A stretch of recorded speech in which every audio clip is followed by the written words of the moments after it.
Hi everyone, I'm Alicent. I am a mindset mastery coach and the founder of the Women of Color Founders Network, where it's a transformative space for Black and women of color to come together, learn about leadership, and champion one another. I'm on the Prosperity Show today, talking with Prosper and sharing my story about double redundancies that I experienced, how I got through that, and also talking about why mindset is so important when it comes to business and life in general.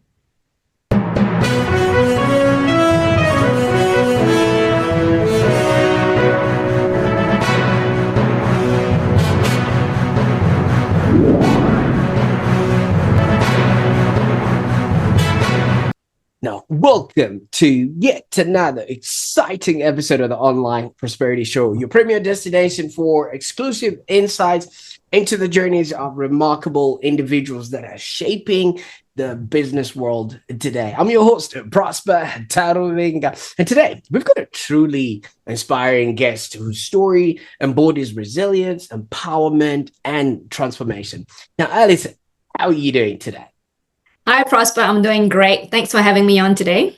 Absolutely. Well, the pleasure is all mine. I think we're going to be learning a lot of stuff. I know I've talked about embodiment, resilience, empowerment, transformation, and also maybe hairstyles, because I see you're sporting a really cool, fashionable look right there. So thank you so much for gracing us with your presence on the show today. Now, for those that are watching right now, you might be wondering, who is AlicentWong and why should I care? Well, Alicent is a business coach that specializes in mindset and marketing, and she's dedicated to uplifting women of color in business. And she's also the founder of Women of Color Founders Network, where she has, cultivated a vibrant community that fosters, as I've said, confidence, purpose, and authentic leadership amongst WOC entrepreneurs. And we're going to be discovering all this and more, amongst all the things. But while I was, getting Alicent on the show, I asked her something that, she would want me to ask her in the show. And she just told me, you know what?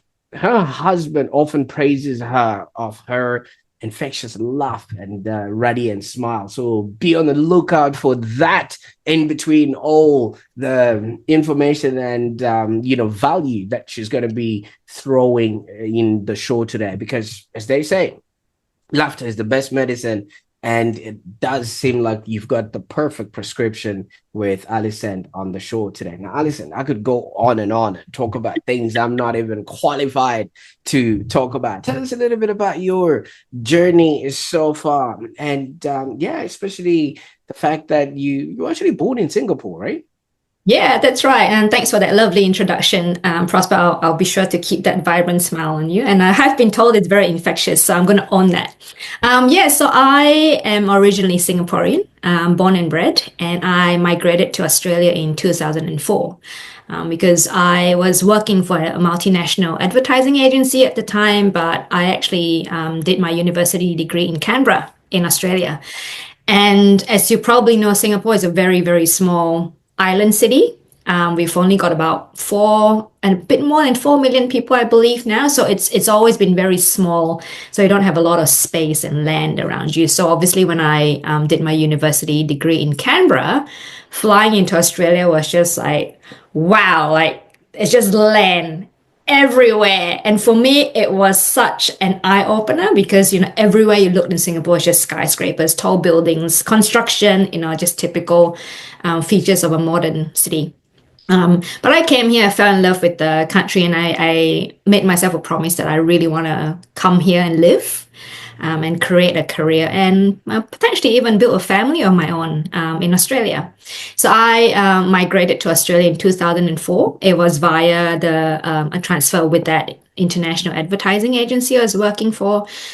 Being very young and gung-ho in those days, I just went up to my managing director at the time and said, well, I am migrating to Australia. Are you going to help me or not? And he was like, what does that mean? I'm like, well, can you please keep a lookout for job opportunities in the satellite office in Sydney? And he was like, okay, I'll have a look out for you. And I had a couple of interviews with the office in Sydney, but it wasn't till about probably another 2 years later that I landed a job with the office in Sydney.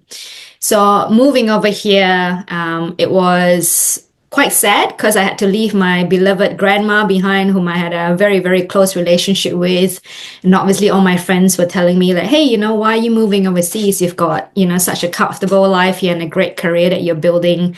Why are you moving overseas? And my answer to them was, the world's my oyster, and I felt a little bit claustrophobic actually living in Singapore. And I always had a travel bug because I lived in Singapore and my family loved to travel. So at a very young age, I was dying to see the world, and I thought, hey, an opportunity has come by, I'm going to take it.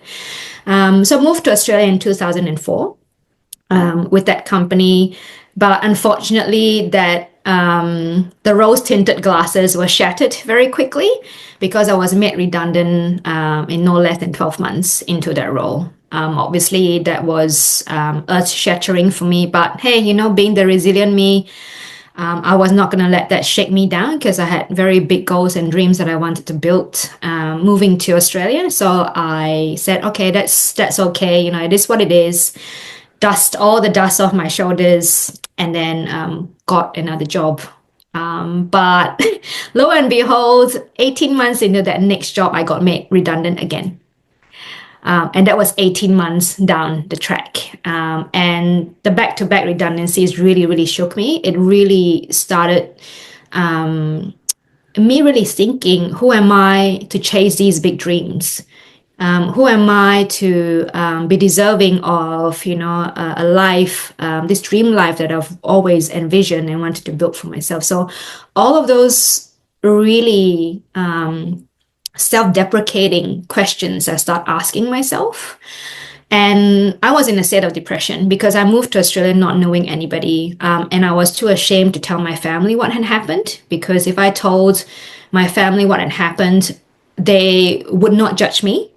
But I was assuming that they would be so disappointed in me. But my family has always been really supportive. But it was just stories I was telling myself, I was going to be basically put up in the hall of shame if I went home telling people, oh, I've had 2 jobs and I was made redundant and now I've got to come home. So I went through a state of depression, but a lot of bus trips to the beach helped because I discovered self-reflection. I was living in Surrey Hills in Sydney at the time. So Bondi Beach was the closest beach, but Bondi wasn't my pick of choice. I went to Coogee instead because, as everyone knows, Bondi is very busy.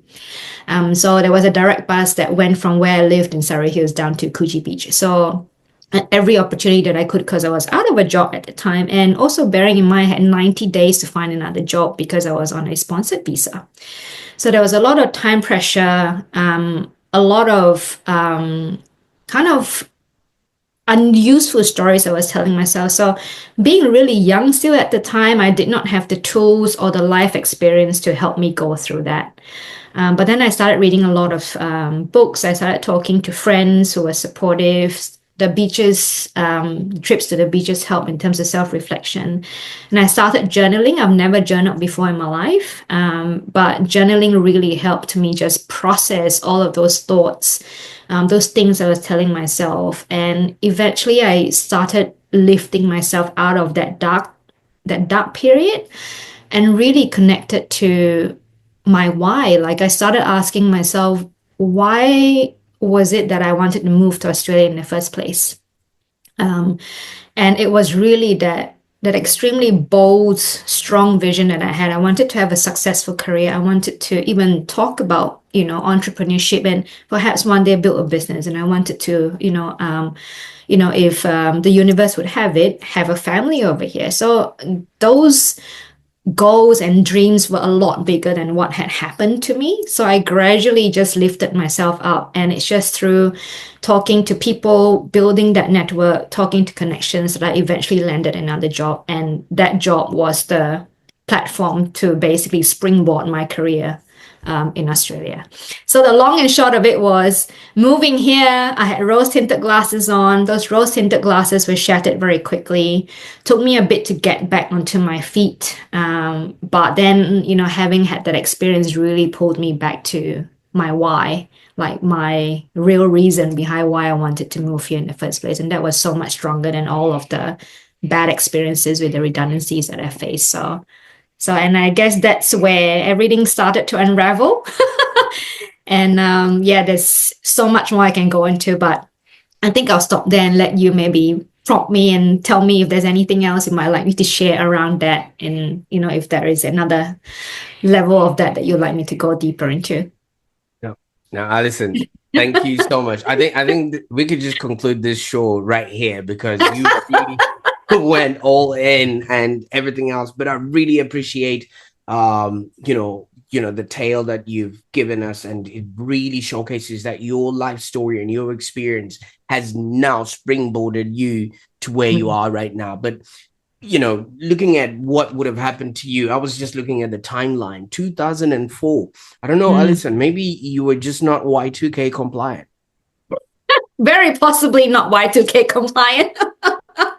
I always like to tell people when I started in marketing, like the internet was only a news thing. And when YouTube came around, everyone was like, what is this video platform again? We can watch videos on the internet.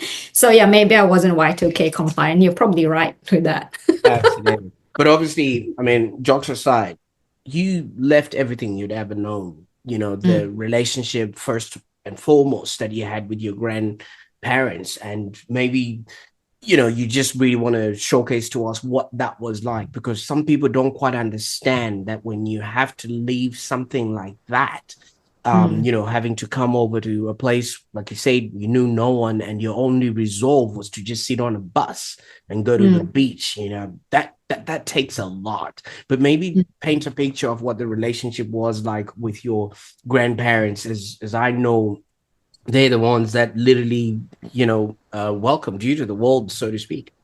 Yeah, so I've always said this, and my parents are not going to get offended by this whatsoever. I've always said that my grandparents were more like my parents, because when my parents had me, they were in their early 20s. So they were, starting out in their careers, and, obviously getting married early. They were at the threshold of their lives where they were starting out in their career, so they were building onto the career. So when I came along, I guess, in that generation, they weren't necessarily prepared for parenting.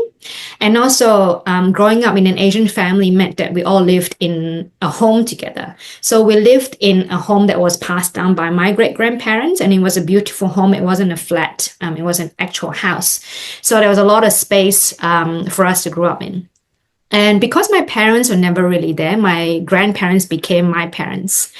So they were still relatively young. They were in their 50s at the time. My grandfather was still working at a shoe factory. My grandma was a stay-at-home grandma and wife. So she would take me everywhere with her. We would go across the street to the local seamstress where she gets her dresses made. We would go to the hairdressers. So she literally took me everywhere with her. And that little local street that we lived on, there were no other kids, as far as I could remember. I was the only child living on that street. So I became famous because my grandma was very outspoken. She was a migrant herself. She migrated from Guangzhou in China to Singapore, not being able to speak a single word of English because Cantonese was her native language. And she met my grandfather because my grandfather, on the other hand, spoke English as his native language, because Singaporeans speak English as our first language. And he served as a policeman when Singapore was still under British rule. So he had a very, very strong English influence on him.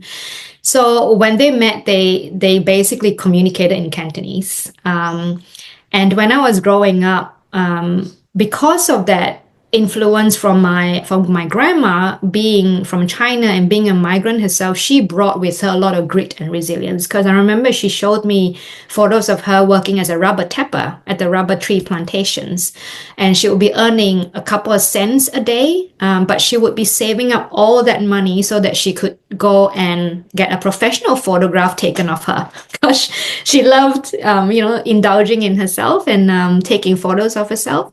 And from my grandfather's perspective as well, because he had that influence, he wasn't very conservative.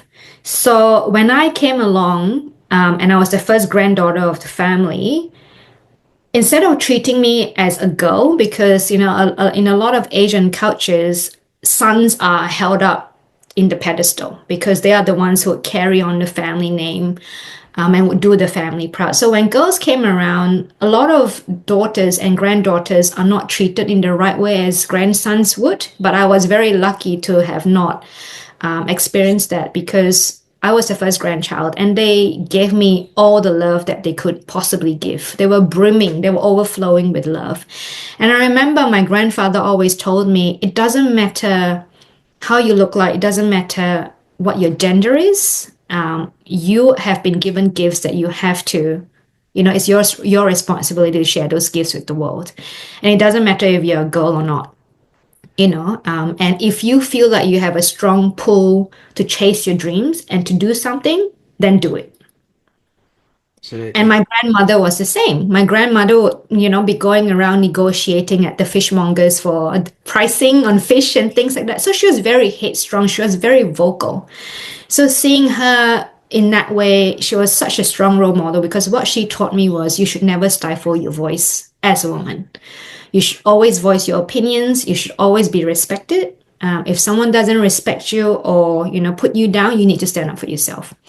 So having grown up in that environment, I was so entrenched in all of those upbringings and all of those lessons that I've learned from them that when I moved over here, it felt like my safety net was taken away from me because I did not have my grandparents to fall back on anymore. I was literally on my own.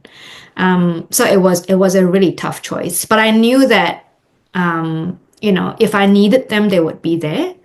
So there was a bit of that tug of war going, I'm going to leave them behind. I'm going to miss them so much. Who am I going to talk to? But I always knew that they're just one phone call away. So that made it a little bit easier. But I also said, look, if I don't do this, this might be my one opportunity.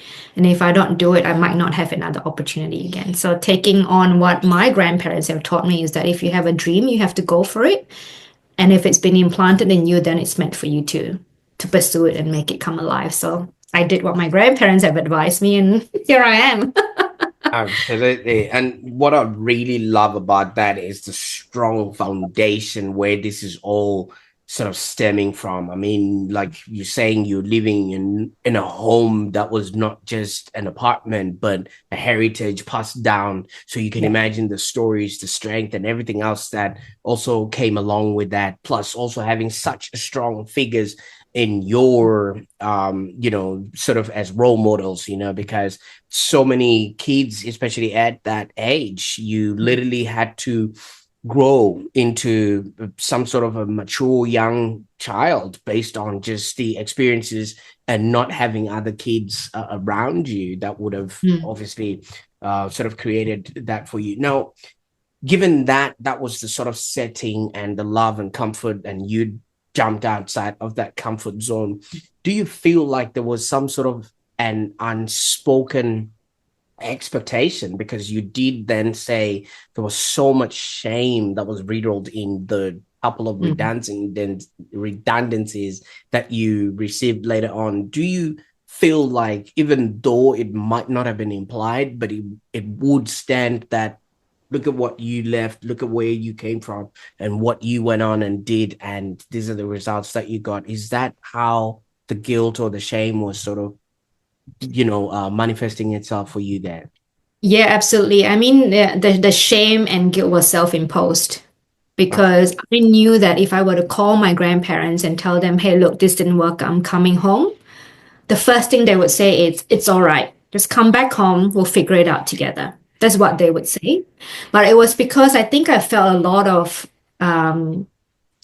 responsibility, I guess, because I wanted to show my grandparents that, hey, you've invested all of this love and energy and your time bringing me up where you could have been retired and, travel the world. I felt like it was a gift back to them. I felt like I needed to make it. I felt like I had to, I felt like if I told them this is what I wanted to do, I'll have to make it come alive and I have to make it happen. Otherwise, I would be letting them down. But it was just a self-imposed belief because I am actually letting myself down. Rather than letting my grandparents down, is actually letting myself down because I had such big, bold dreams that I was telling myself that if I don't get there, then I would have failed. And, like I know that my immediate family would not have this judgment placed upon me, but I guess it was more of the the scenarios I was concocting in my mind. I'll be like, well, I've been hyping this move up for 2 years. I've been hyping it. I've been telling my friends, I've been telling my family, been telling my colleagues, I've been like, it's going to be great. I'm going to do all these things. It's going to be wonderful. But then I was like, oh, double redundancy. It's not once, but twice. Oh, and then now I might have to go back home if I don't find another job within the next 90 days. What are they going to think about me? Am I going to be able to go back to my old job? Am I going to be reaccepted again? Are people going to be looking down on me saying that, oh, she was the girl who hyped up this big dream and look at her now. She's back home. She's failed. So it's everything that I've been concocting in my head. Like no one's telling me that. I've been telling myself that. So that was why it was really difficult to reconcile. And that was when the depression hit, when I felt like I was going to be a disappointment and a failure, not to myself, but to everyone else around me. Although it wasn't openly said by others, it was just something that I implanted in my head. Right. So my next question now was, is this something that other women of color that you sort of end up working with experience, or was it just an Alicent, thing that was going on there?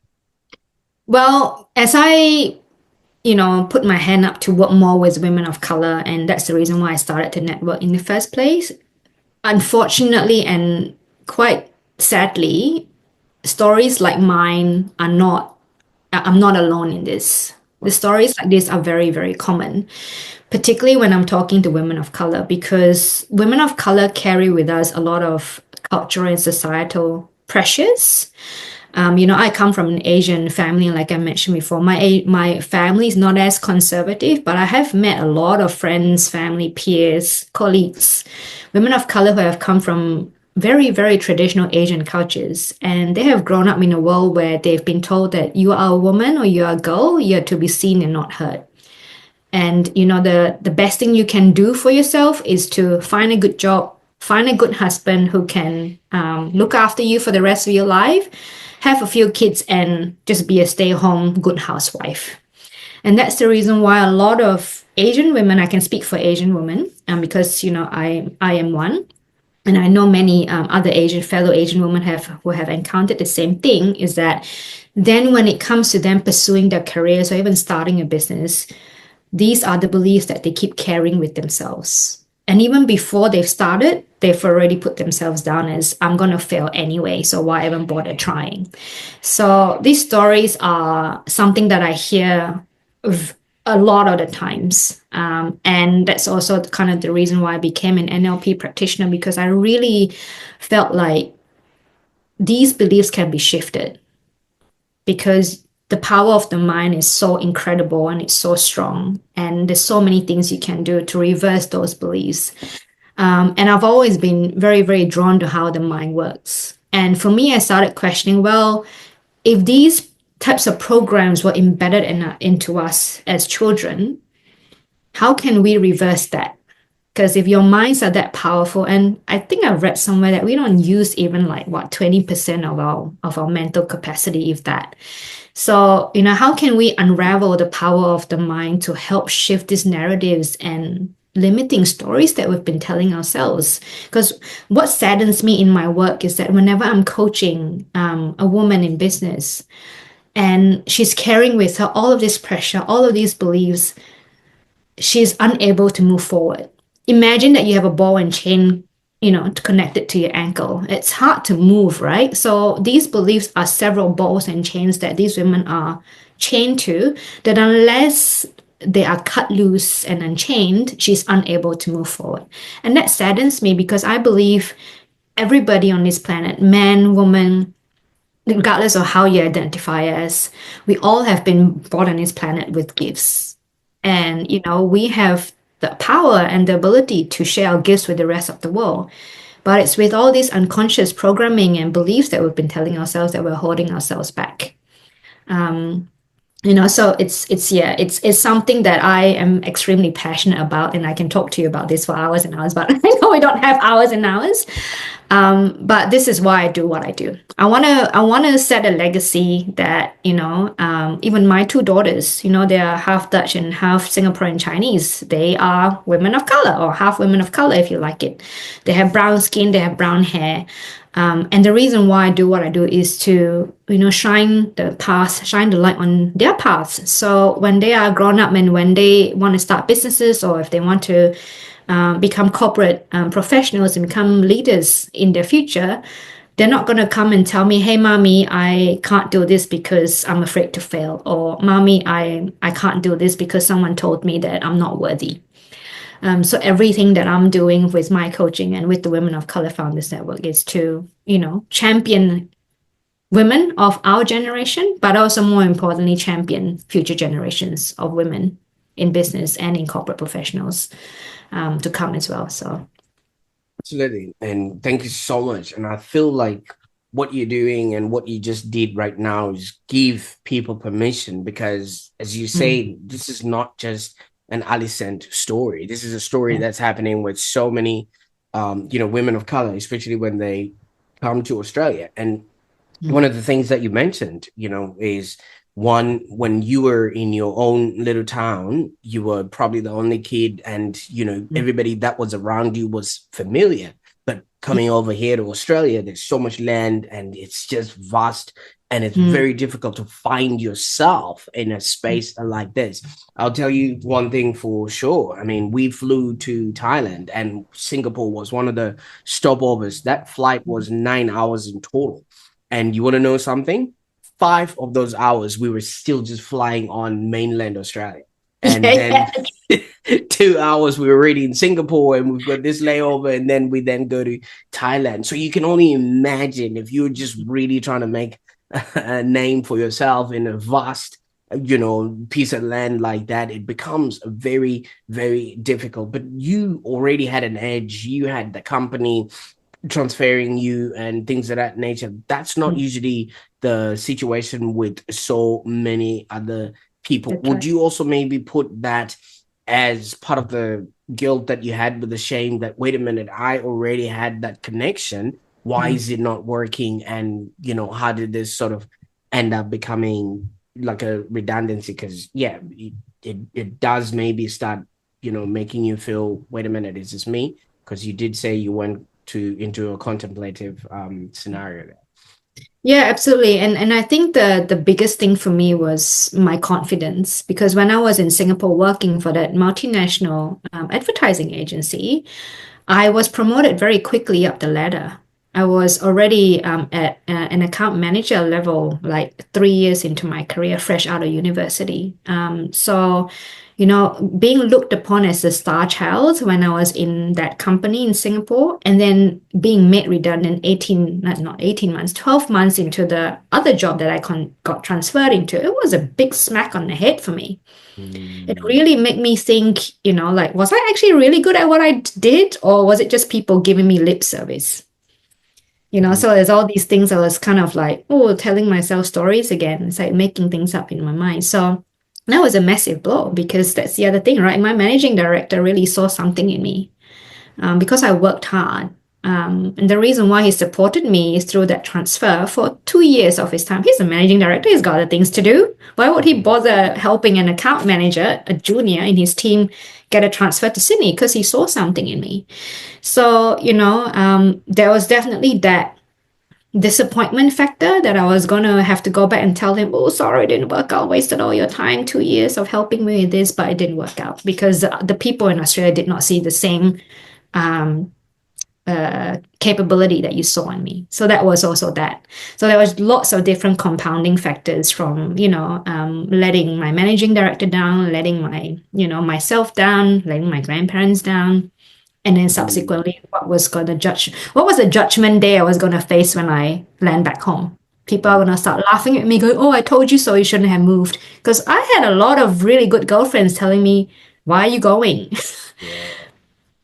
You've got everything here. Why are you going? And I insisted that I had to go because it was a calling for me. There was such a strong calling for me. And they were like, well, good luck to you then,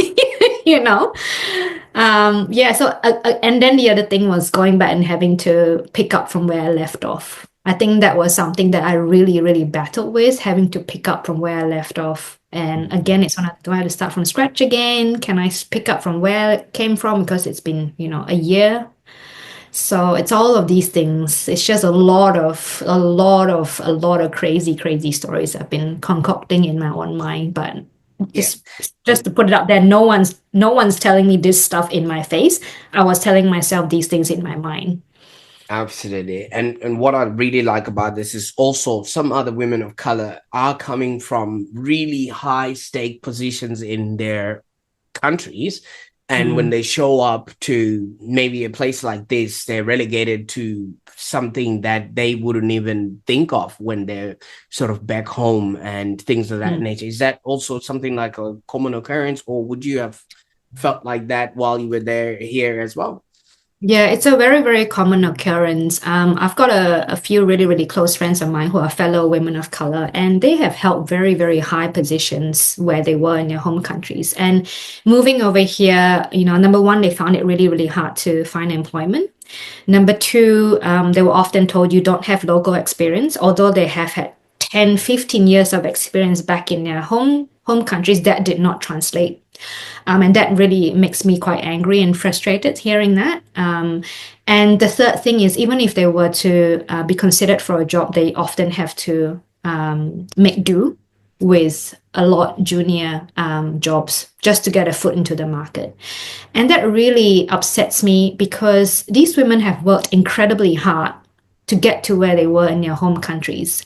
And to be told that they're not good enough, to be told that all of those years of experience that they spent working in their home countries to get to where they were are thrown out of the window and they've got to start from scratch. It's debilitating. It's crippling because then it makes you wonder, like I shared before, it makes you wonder, are you really worth it?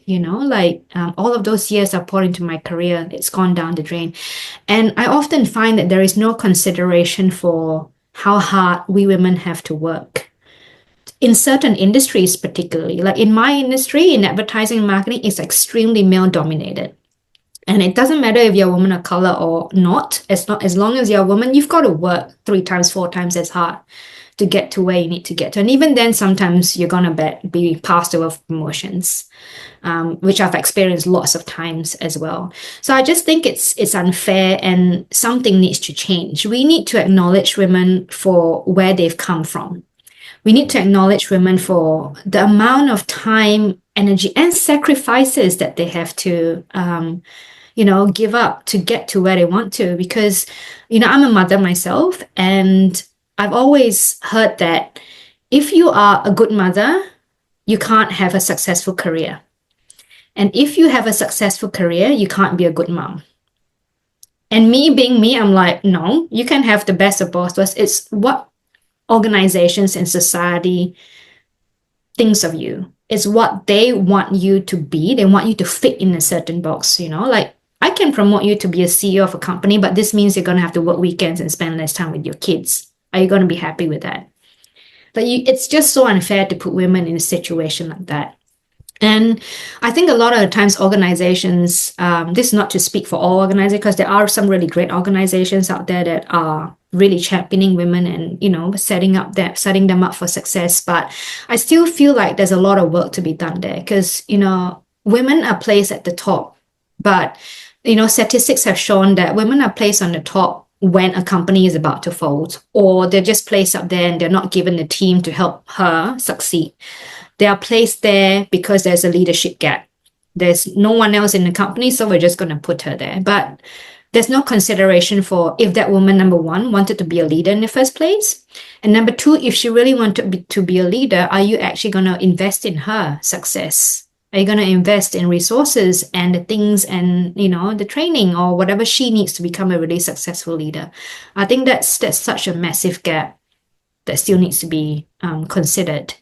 And closed. I don't think just in Australia, but I think it's a global phenomenon as far as I'm concerned, because I speak to women from all over the world too, and it's not exclusive to Australia. It's a worldwide phenomenon that these gaps. closed. Yeah. Absolutely. And I quite love that, in as much as, and really applaud you for championing, the voice of the voiceless, because so many people don't quite Mm. realize that this is maybe sort of happening. And, conversations like this need to be Mm. had. Now, you spend a few days in what I'm now starting to think is a self-discovery journey to Cookie Mm. Beach and things of that nature. And from there, you came back sort of with a significant shift and transformation that happened. I'm not sure if the bus rides created that, or when you were at the beach, you saw the laptop lifestyle and you were like, you know what, maybe I could do a little bit of this. Well, can you maybe tell us about that transformation part, because that's when you then came back and you Mm. now had purpose and a reason and more to give, after you got the tools together. Yeah, I think the second redundancy has done me a huge favor because during those 90 days where I had to find a job, I had to really just stop. I had to tell myself to just stop because I was spiraling really, really quickly down a very, very deep dark rabbit hole, and that didn't feel comfortable to me. So those bus trips to the beach really forced me to get out of the house because I was living in a small studio apartment in Surrey Hills, right? Like there's not much, it's a studio apartment, and I had a cat, and that's it.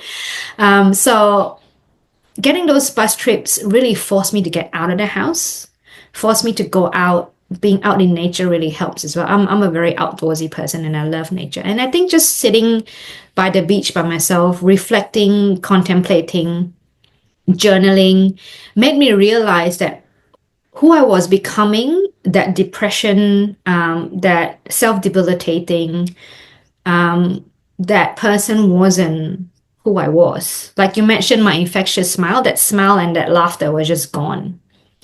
And that wasn't me. And it actually scared me to actually realize that, hey, the Ellie, the joyful, bubbly, confident, excited, strong, bold, whatever you want to call it, Ellie had disappeared with those redundancies. And it really made me feel very uncomfortable because I was like sitting at home and, sitting in the dark and just sitting there on my own and thinking about, oh, why is all this stuff happening to me? It's all the victim mentality type questions I was asking myself. It wasn't me. And it really started to scare me.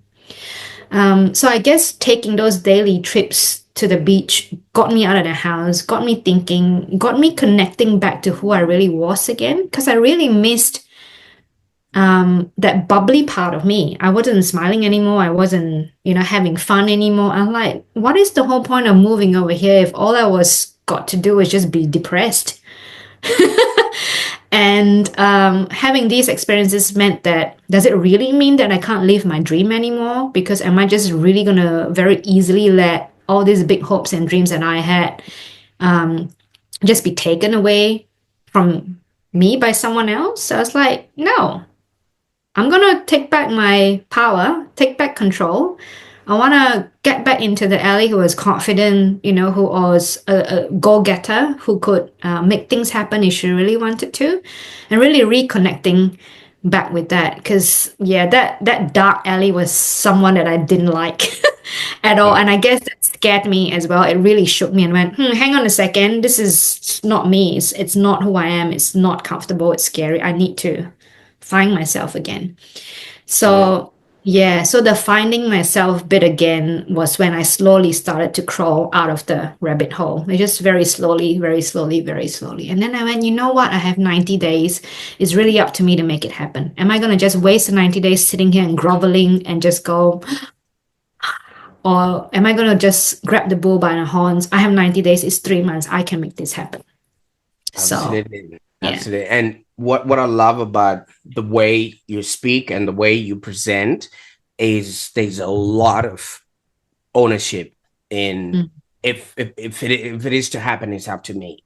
Yeah. And so many people would have ended up, blaming anything that was available, maybe blaming the organization, blaming the people that made you redundant, just blaming. But you took this into your own hands and really started focusing on, one, your mindset, and really putting yourself together so that you could be a viable entity in and of yourself. So from that, mindset is really a recurring theme in your work and in your statement and in your words. Why do you believe it's crucial for women of color and especially those in business to really focus on mindset alongside strategy? Because for me, in terms of business, always 80% mindset, 20% strategy. Because I often tell my coaching clients, I'm like, you can hire the best person to help you to create a business plan.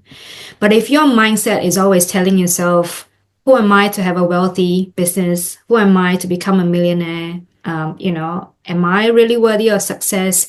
If you keep telling yourself those unuseful stories, it doesn't matter what you do. You're not going to manifest the life and the business that you want. Because we always have to remember that it's, how we see the world is through our own lenses, and everyone filters the world in a very, very different way. So if we keep carrying ourselves filters in front of our eyes, telling ourselves that, I want to make $1 million, but I'm not good with money. What do you think is going to happen? If you do end up making the $1 million, you're going to just spend it all unconsciously. And that's the reason why it's so important to have, I won't say a healthy mindset, I would say a positive mindset. Because if you have a positive mindset and if you keep telling yourself and believing that you are worthy of building an empire, building the legacy, building the successful business that you really want, then that's half of the battle done. Of course, you've got to show up and do the work because the universe is not going to just, put money on your lap or put clients, on your laps without you having to do the work. You still absolutely have to do the work, but it's all about alignment. And, you can do a simple exercise and you can sit down and tell yourself, hey, what are your goals and dreams? You could write down your goals because it's always about planning, right? Like, what's your strategy for the next 6 months to get to your goal in 6 months? But if you're sitting here and writing your goals for the next 6 months, and at the back of your mind, you're telling yourself, am I going to get there? If I don't get there, what are people going to think? If I don't get there, am I going to be judged? Am I a failure? If you keep telling yourself things like that, it doesn't matter how solid of a plan you all have, you're never going to get there. Because your actions will dictate your success as well. Because if you're telling yourself things and you're not making a line action, it's just like rubbing a rock against another rock. You're always going to feel like you're stuck in between a rock and a hard place because your mindset is telling you one thing, but your actions are doing another thing. So it's never going to converge and get you in alignment and get to where you want to get to. And this is the reason why, I've always focused on mindset work first because I can help you with all the marketing strategies. I'm an excellent marketer. I've been doing marketing for half my life. I can give you the best marketing plan, but if you don't believe that you have a product that people would love and buy, then you could be doing all of the marketing in the world. But if you believe that your product is not going to be something someone wants, then it's never going to work because that will show up in your messaging. You're going to find it really, really hard to communicate to someone why is your product so irresistible that you have to pay money for it. Because if you don't believe in it, no one's going to believe in it, right? No one is going to believe in it. You're right. Now, Alicent, somebody might be thinking right now, I can't be as eloquent as Alicent. I don't have the exposure that she has. I don't even have a marketing background. I didn't have a manager that gave me a leg up, so to speak. I don't have a husband that tells me my smile is infectious and things of that nature. And they're just thinking, maybe this is not for me. Maybe this is not going to work or something like that. But obviously, your coaching is not necessarily just dumping information on people. It really emphasizes on both personal and professional growth. So the growth has to come from within. But as human beings, we're always skeptical that maybe if I was meant for this or if it was going to happen, it would have happened already. Maybe you can share with us a success story of a client who's actually experienced some sort of significant transformation from the work that you've worked with them. You don't have to mention names if you don't want to identify them, but if you can give us a sort of a case history or study that would then say, hey, this actually works on real human beings, because somebody might be looking at you thinking, oh, I don't think with my background and the expectations my family has, I'm a woman of color or things of that nature. It might just not be for me. Yeah, so absolutely. I can share a quick case study. So I had a client who was in the wellness space. And, she's teaching women how to live a more holistic lifestyle. So she's into wellness, she talks about fitness, why that's so important, self-care and all of that. And she was just starting out. This was about a year ago. And being in the wellness space, she had placed a lot of self-imposed expectations on her. She was so scared of being on socials. She was just questioning herself, am I good enough? Do I look healthy enough? Because she is one of the most beautiful women I've ever seen. But she had no confidence even to put a photo. We don't talk about a video, not even a photo of herself. But, being in the wellness space, you have to embody wellness yourself. And she is the embodiment of wellness. She just did not believe that she was the embodiment of wellness. I worked with her through about 3 coaching sessions. I obviously talked to her, found out a bit more about her history and why she had these programming that she just wasn't good enough. And it turns out that it was because when she was little, her mom would criticize the way she dressed. Her mom would dictate what she needed to wear when she goes out. And God forbid that if she were to choose an outfit herself, her mom would criticize, go, why are you wearing that? It doesn't look good on you. You should wear this instead. So we unpacked all of that childhood, I won't call it trauma, it's childhood experiences that kind of left that mark on her. Even though she was a beautiful woman, she was just at the back of her mind, there was always mom telling her, you don't look good enough. You're not dressed well enough. You should never buy this dress. So that had a detrimental effect on how she saw herself as a person looking out. So we worked through that. And then through the NLP techniques, timeline therapy, and reintegration and things like that, we helped her to shift those beliefs. And I said to her, I was like, look, if you had one thing you wanted to do, this was at the end of her 3rd session, it actually, she was ready to shift. And that's the most important thing. She was ready to shift.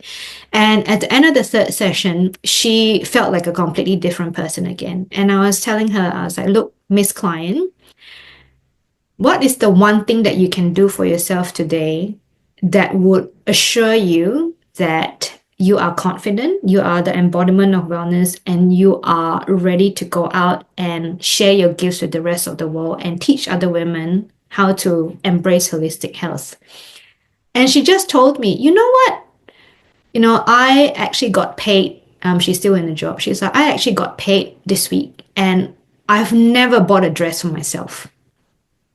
I've never bought an expensive dress for myself. Not to say she hasn't bought clothing for herself. She's like, I've never bought an expensive dress for myself because I never thought that I would be worthy of wearing an expensive dress, because there's a mom at the back of her head going again, like that.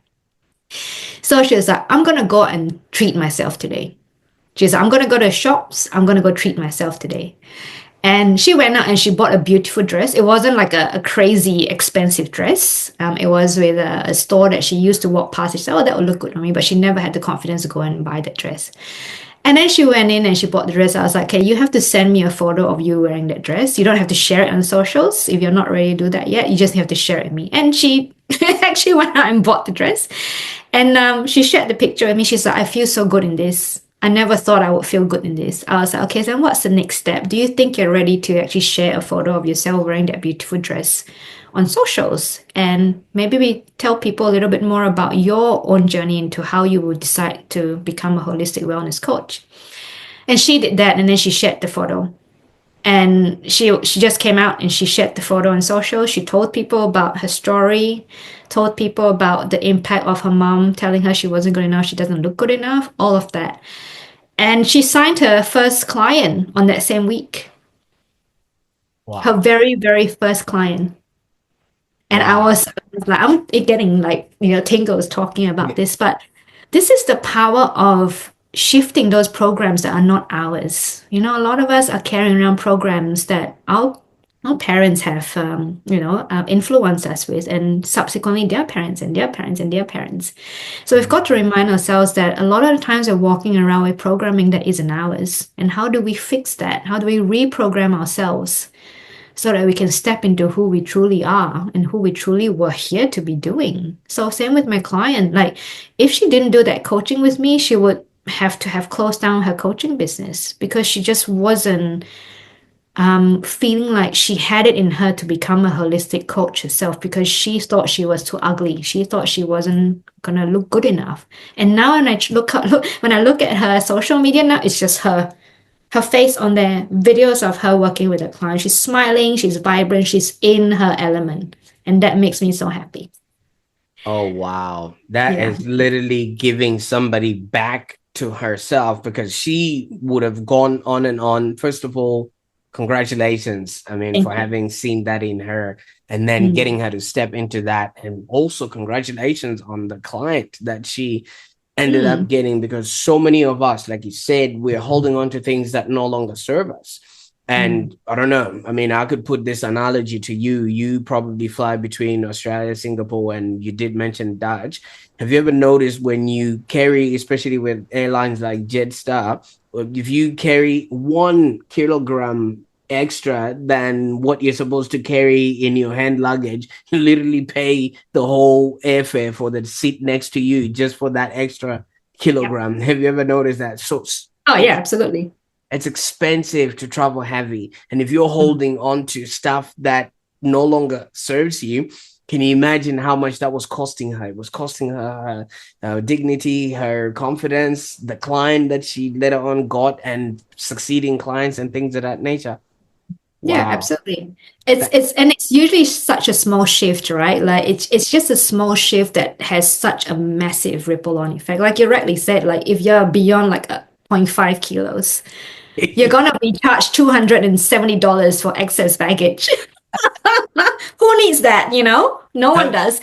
And it's a great analogy because a lot of us are carrying around excess baggage. It's a lot more than 0.5 kilos, right? And we're oh, carrying that and we don't notice it until we are like, okay, I know that there's something bigger and better for me out there.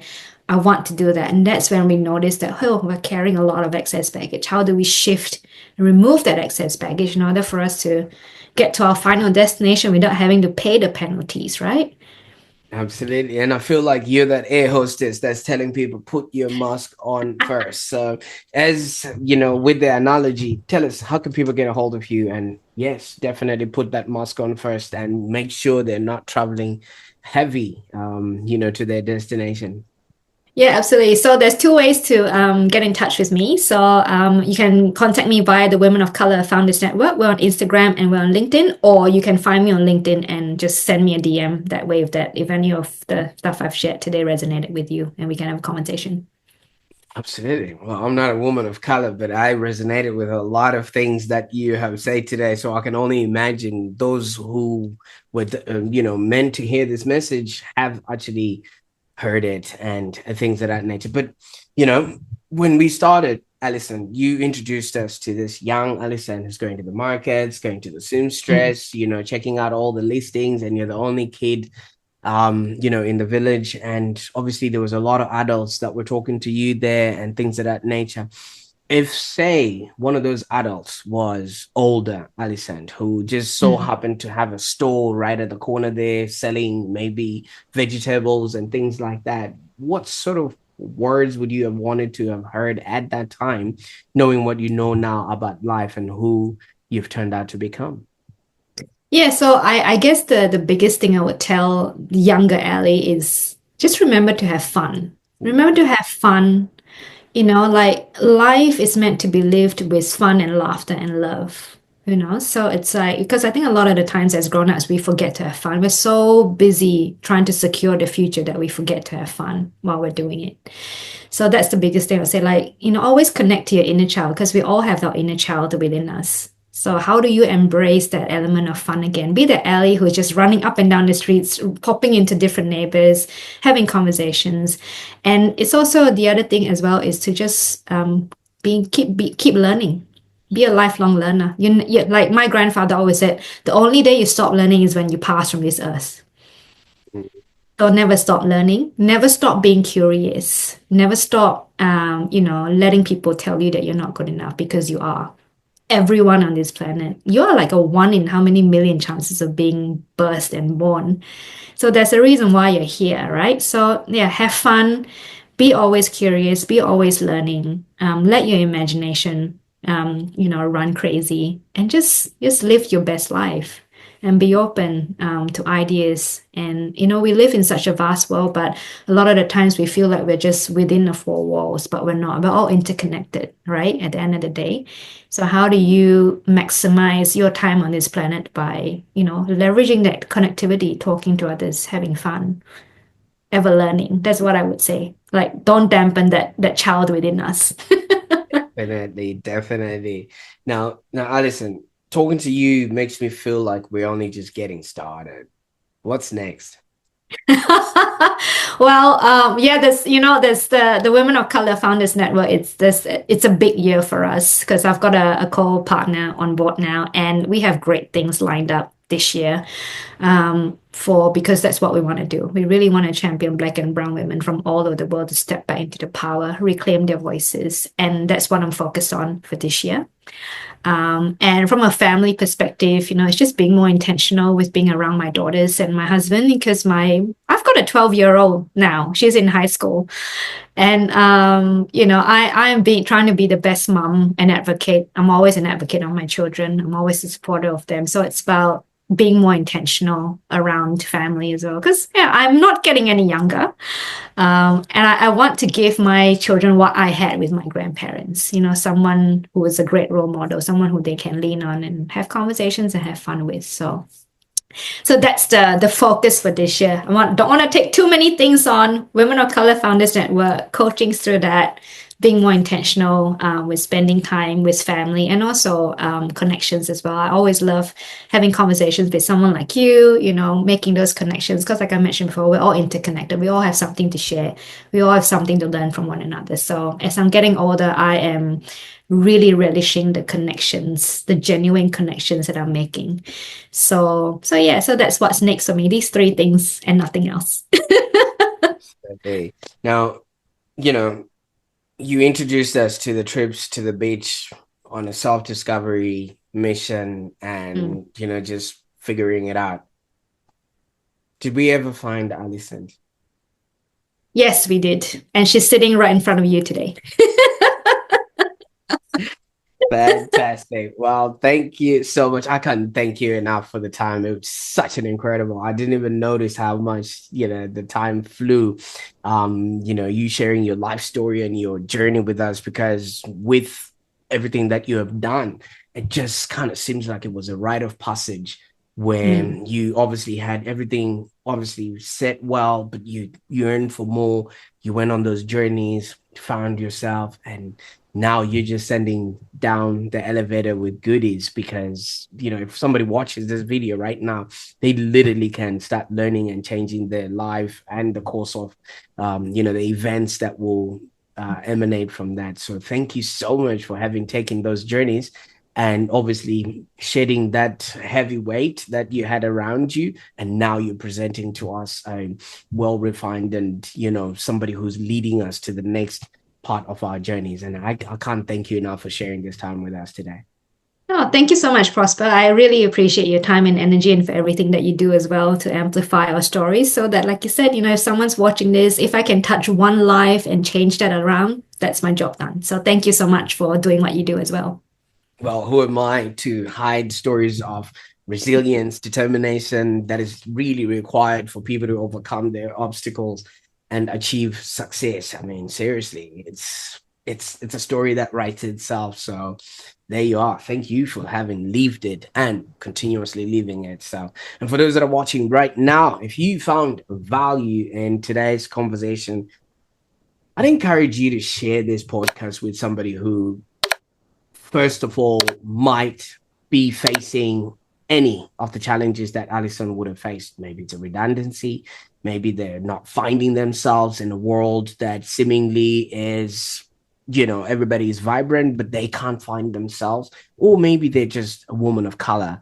No matter where they came from, no matter where they are, no matter who they are, there is something for everyone in this particular episode today. And if somebody shared this podcast with you, if you're within reach with them, give them a hug, because I think after today, your life is going to have a totally different story that you're going to be telling. And as you have heard from Alicent, you can be, do, and have a happier existence. You just got to choose it. So I can't thank you enough, Alicent, for the time that you spent with us on the call today. And I'll definitely make sure that all those links are in the show notes and people can follow you in your socials and the places that you have directed us today. And if you're still watching right now, thank you so much.